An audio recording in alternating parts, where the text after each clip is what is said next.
ये एक पेज आ जाता है जब भी आप ब्राउज़र में लोकल होस्ट लिखते हैं। इस पेज पे एक लिंक है PHP माई एडमिन का, और इस लिंक को हम क्लिक करते हैं तो हमारे पास ये स्क्रीन आ जाए। तो माई सीक्वल हमारे कोर्स का पार्ट है, और अभी तक हमने HTML की थी और PHP की थी। आज से हम माई सीक्वल पे थोड़ा सा काम करेंगे कि पहले डेटाबेस बनाएंगे, फिर उसके अंदर टेबल्स बनाएंगे और फिर उसमें डेटा डालेंगे। बड़ा आसान सा काम है, ये सारा ब्राउज़र बेस्ड टूल है, और कोई आप ऐसी गलती नहीं कर सकते जिससे सब कुछ ख़राब हो जाए। बस आपने ये ध्यान रखना है कि ये जो डेटाबेसेस बने हुए आते हैं इसके साथ इनको डिलीट नहीं करना, बाकी आप जैसे मर्ज़ी डेटा डिलीट करते रहें। हम इधर आ गए न्यू में, और हम एक अपना नया डेटाबेस बनाते हैं HR के नाम का, और इसमें हम EMP के नाम का एक टेबल बना देते हैं। बाय डिफ़ॉल्ट 4 कॉलम्स आ रहा होता है, हम उसको रहने देते हैं। इधर जो हम कॉलम चाह रहे हैं वो हम लिख देते हैं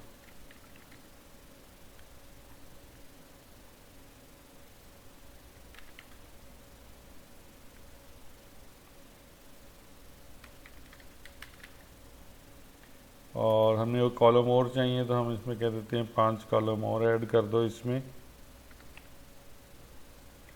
और ये हमारे पास ब्लैंक कॉलम्स आ गए, हायर डेट आ गया, फिर हमारे पास MGR मैनेजर ID, इस एम्प्लॉई का मैनेजर कौन है उसका ID आ जाएगा इधर, और फिर इसकी सैलरी कितनी है और कमीशन कितना है और इसका डिपार्टमेंट कौन सा है। तो एक नीचे कॉलम खाली बच गया है, वो हमें ज़रूरत नहीं, हम छोड़ देते हैं एज इट इज़ ही। अच्छा, फिर हम इसकी डेटा टाइप सेट करते हैं इधर से। एम्प्लॉय नेम जो है वो varchar है और इसका साइज़ है 30, और जब आपने टेक्स्ट डालना है तो आपने varchar की डाटा टाइप सेलेक्ट करनी है, और इधर से भी हमने varchar ले लिया, फादर नेम में भी, और इसमें भी 30 ले लिया, और इधर से हमने डेट ले ली, हायर डेट जो उसकी डेटा टाइप डेट है, और मैनेजर ID इंटीजर ही है, ठीक है, और सैलरी जो है वो डेसिमल है, और इस तरह से आ गया। 2 डेसिमल प्लेसेस तक ले लेते हैं, और कमीशन जो है उसको भी हम डेसिमल ले लेते हैं, और जो डिपार्टमेंट ID है उसको हम इंटीजर ही रहने देते हैं। तो जो ID है ये हमारी खुद से जनरेट करेगा सिस्टम, तो इसको हम कह देते हैं ऑटो इंक्रीमेंट। ऑटो इंक्रीमेंट के साथ इधर प्राइमरी भी सिलेक्ट हो गया, जिसका मतलब ये एक प्राइमरी की है। ये हम टर्म्स बाद में देखेंगे, अभी आप बस ऐसे टेबल बनाते जाएं जैसे मैं बना रहा हूँ। इसका नल का को टिक लगाएंगे तो इसका मतलब है कि इसमें ब्लैंक वैल्यू भी आ सकती है। हम ब्लैंक वैल्यू अलाउ नहीं करते नाम में, लेकिन हम फादर नेम में ब्लैंक वैल्यू इसलिए अलाउ कर देते हैं कि कई दफ़ा किसी के फादर नेम का नहीं पता होता, तो हम उसको भी अलाउ कर देते हैं कि अभी इसको ब्लैंक छोड़ देंगे और बाद में उसमें फीड कर देंगे। फिर मैनेजर ID है, इसको भी हम ब्लैंक कर देते हैं कि शुरू में जब आपने एम्प्लॉय को हायर किया तो हो सकता है आपने मैनेजर असाइन ना किया हो। और सैलरी है तो, और कमीशन है और डिपार्टमेंट ID है, इनको हम ब्लैंक अलाउ नहीं करते। अच्छा, फिर डिफ़ॉल्ट वैल्यूज़ होती हैं, और इसमें हायर डेट में हम कहते हैं जी करंट टाइम जो है वो as a day by default आ जाए, और सैलरी में हम बाय डिफ़ॉल्ट एज डिफाइंड करके 0 दे देते हैं, और कमीशन में भी एज डिफाइंड करके हम 0 स्पेसिफाई कर देते हैं। सेव कर देते हैं,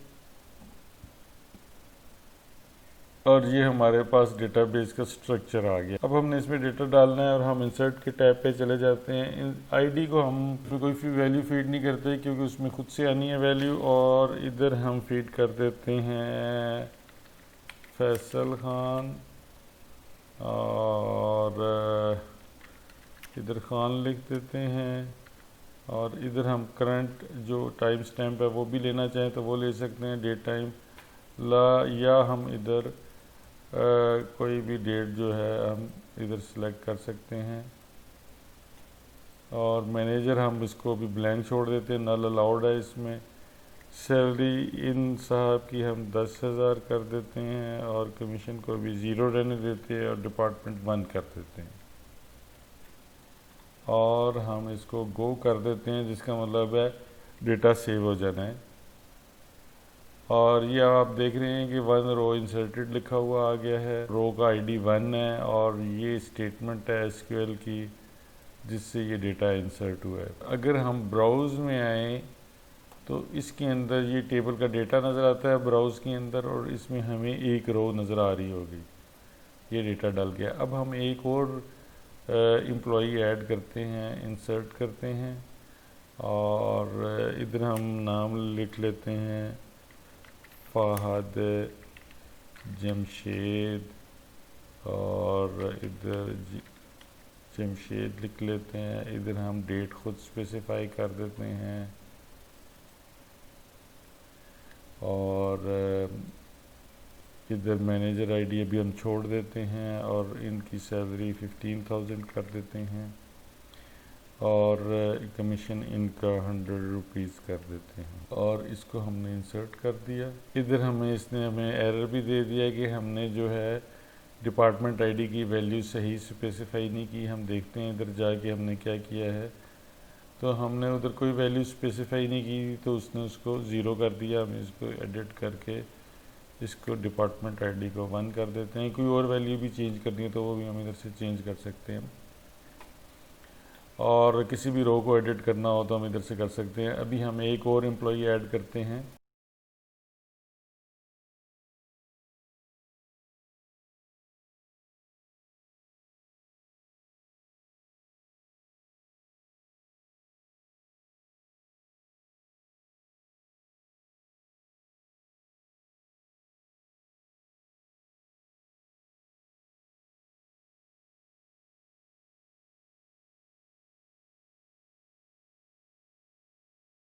देखेंगे हमारे पास इधर 1 2 3 4 5 6 हमने जो रोज़ हैं इसमें डाल दी हैं। हमने जब ये टेबल बनाया तो हमें याद नहीं रहा कि हमने इसका जो है एम्प्लॉय का डेजिग्नेशन भी डालना है। उसके लिए हम क्या करते हैं, हम स्ट्रक्चर में आ जाते हैं, हम कहते हैं add 1 column after F name और गो। तो हम कह देते हैं जॉब या डेजिग्नेशन या जॉब या जो भी आप उसको लगा दें। इसको हम 10 लगा देते हैं, और या इसको हम ज़्यादा कर देते हैं, इसको 15 कर देते हैं, और हम इसमें नल अलाउ कर देते हैं। कई दफ़ा हम हायर करेंगे तो हमने अभी इसकी डेजिग्नेशन नहीं असाइन की होगी, और सेव कर दिया। अब आप स्ट्रक्चर देखेंगे तो आपको नज़र आ जाएगा कि जिसमें एक नया कॉलम भी आ गया है। ब्राउज़ करेंगे तो इस नए कॉलम में कुछ भी नहीं आ रहा, और इसको जो है हम एडिट कर लेते हैं, और इसकी हम डेजिग्नेशन इधर डाल देते,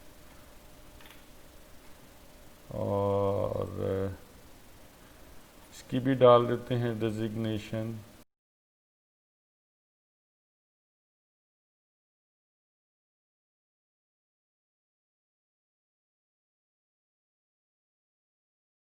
जो 2 चीज़ें आपने और सीखनी है PHP माई एडमिन में आज के लेक्चर में, वो एक तो ये है कि जब आपने इसमें डेटा डाल लिया है तो आपने अगर इसको किसी और डेटाबेस पे किसी और कंप्यूटर पे मूव करना है तो आप इसको कैसे कॉपी करेंगे।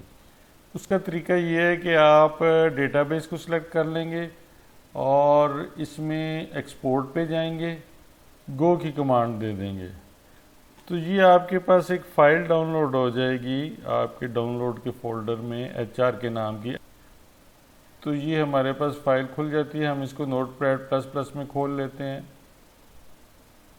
तो ये आप देख रहे हैं इसके अंदर ये टेबल क्रिएट करने की स्टेटमेंट दी हुई है, और ये जो डेटा है ये इंसर्ट की स्टेटमेंट से आया हुआ है। ये डेटा हमारा जो है आप डेटाबेस से निकल के एक फ़ाइल में आ गया, और हम इसको किसी और कंप्यूटर पे ले जाते हैं। और हम क्या करते हैं, अब हम किसी और कंप्यूटर पर ले जाने के बजाय इधर ही इसको दोबारा कॉपी कर दें। उसका तरीका ये है कि हम पहले HR के डेटाबेस में आ जाते हैं, ऑपरेशंस में आ जाते हैं, और इस डेटाबेस को रिमूव कर देते हैं, ड्रॉप कर देते हैं। अब वो डेटाबेस ऐसे है जैसे यहाँ से ख़त्म हो गया है। तो हम दोबारा से HR का डेटाबेस बनाते हैं,